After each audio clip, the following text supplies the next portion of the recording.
very privileged to have you. I wanted to know a little about your educational background. Like, how did you pursue your graduation? What did you take your subject? What were your subjects? So by education, I'm an architect. I studied architecture from CEPT University in Ahmedabad. It's very, very different from UPSC. I'm a design student. Yeah. So nothing, no humanities, nothing 11th standard. I was studying PCM, which is non-med. So very far from where I am today. And how did that shift happen? मतलब यहाँ से वहाँ कैसे?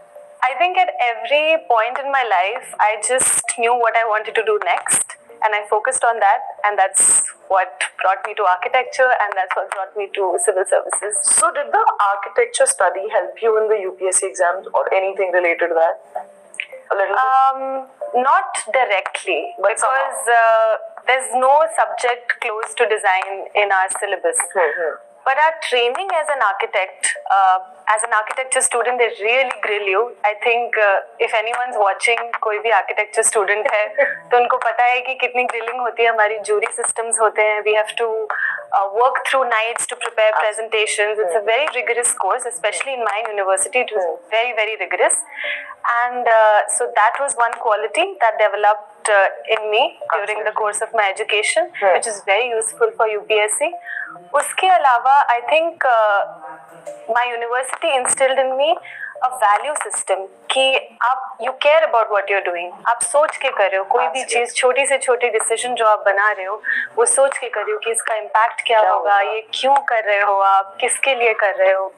तो ये कहीं ना कहीं काम तो आता ही है यूपीएससी में. Absolutely. और क्या आपने अपने कॉलेज के बाद after taking your degree, after pursuing your degree, आपने कोई जॉब करी? Did you practice anything? No, I graduated in 2020 and that was the year I gave my first attempt. But during college I did work as an intern. वो हमारा semester होता है जिसमें It was your first करना है. attempt? No. 2020 was my first attempt in which I passed prelims but I couldn't get through mains. 2021 was my second attempt. Again passed prelims, could not get through mains. 2022 में finally जाके list में नाम आया मेरा. Wow, वो तो बहुत 3 attempts. Amazing moment होगा आपके लिए, राइट?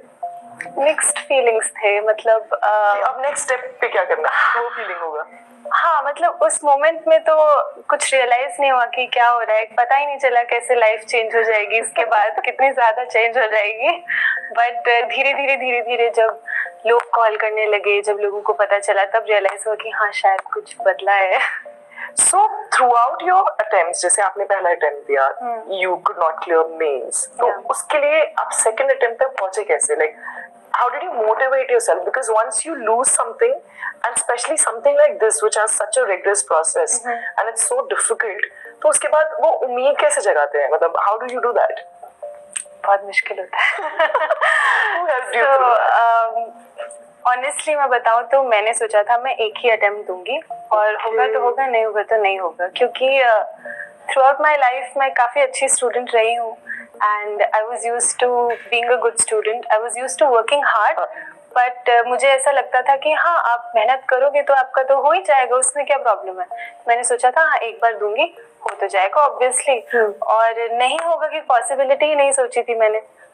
तो ऑनेस्टली बताऊं, पहला जो मेरे को मेंस में पास नहीं हुई मैं और इंटरव्यू लिस्ट में नाम नहीं आया, वो मतलब बहुत ही हार्ट ब्रेकिंग. एंड उस टाइम तो मैं सोच भी नहीं सकती थी एक और बार देने का. थोड़ा टाइम लगा मुझे उससे बाहर निकलने में कि ऐसे कैसे हो गया मेरे साथ कि इतनी मेहनत करने के बावजूद भी मेरा नाम नहीं आया. फिर मैंने रियलाइज किया कि एग्जाम बहुत लोग देते हैं और बहुत लोग बहुत मेहनत करते हैं, तो मतलब ऐसे पर्सनली नहीं लेना चाहिए इस डिफीट को. और अगर मैंने मेहनत करी है और मुझ में अभी भी मोटिवेशन है ये परस्यू करने की, तो एक और अटेम्प्ट देना चाहिए. तो सेकेंड अटेम्प्ट मैंने ये सोच के दिया था. एंड ऑनेस्टली मैं थर्ड अटेम्प्ट बिल्कुल नहीं देने वाली थी. मैंने डिसाइड कर लिया था कि बिकॉज बहुत सारी चीज़ें होती है ना, मुझे ऐसा लग रहा था कि अगर मैं कितनी एम्बिशियस इंसान हूँ, I think I have a lot to offer to society. So why am I sitting at home? मैं घर पे बैठ के 3-3 साल पढ़ रही हूँ, मैं कुछ कर नहीं रही हूँ, किसी का कुछ भला नहीं हो रहा है, मेरा भी कुछ भला नहीं हो रहा है, तो क्या पॉइंट है ये करने का, है ना? Yes. तो उस मोड में मैं आ गई थी कि अगर मैं कुछ करना चाहती हूँ तो इस एग्जाम के बाहर भी बहुत कुछ हो सकता है. So after your second attempt, you all terrified. You like ये भी नहीं हुआ है. So उसके बाद आपने अपने आप को कैसे convince किया? How did you motivate yourself कि चलो एक बार और देते हैं? More than terrified, I would say I was very disheartened. मतलब ऐसे दिल टूट जाता है ना, वैसे वाली फीलिंग आ गई थी बिल्कुल. Because देखो सबका अपना अपना होता है. मेरे में जो मैं सेल्फ वर्थ सोचती हूँ अपना, that I associated with my achievements. कि मैं कितनी मेहनत कर रही हूँ, मैं क्या अचीव कर रही हूँ, मैं कुछ पाना चाहती हूँ तो उसके लिए हार्ड वर्क करके क्या मैं पा रही हूँ कि नहीं, उस बेसिस पे मैं अपने आप को जज करती हूँ. तो जब आप इस बेसिस पे अपना सेल्फ वर्थ देखते हैं और फिर भी आप पास नहीं होते हैं तो वो फेलियर को ना अपने आप से अलग करना बहुत मुश्किल हो जाता है. So after second attempt it was very difficult and honestly मैंने डिसाइड कर लिया था कि बस और नहीं होगा मुझसे, बिल्कुल नहीं होगा. बिकॉज मतलब you have so much to offer. Absolutely. है ना? आप और भी कुछ कर सकते हैं कि आपके स्ट्रेंथ्स यूटिलाइज हों, आप सोसाइटी में आप कुछ अच्छा करें. तो इस लाइन पे मैं सोच रही थी.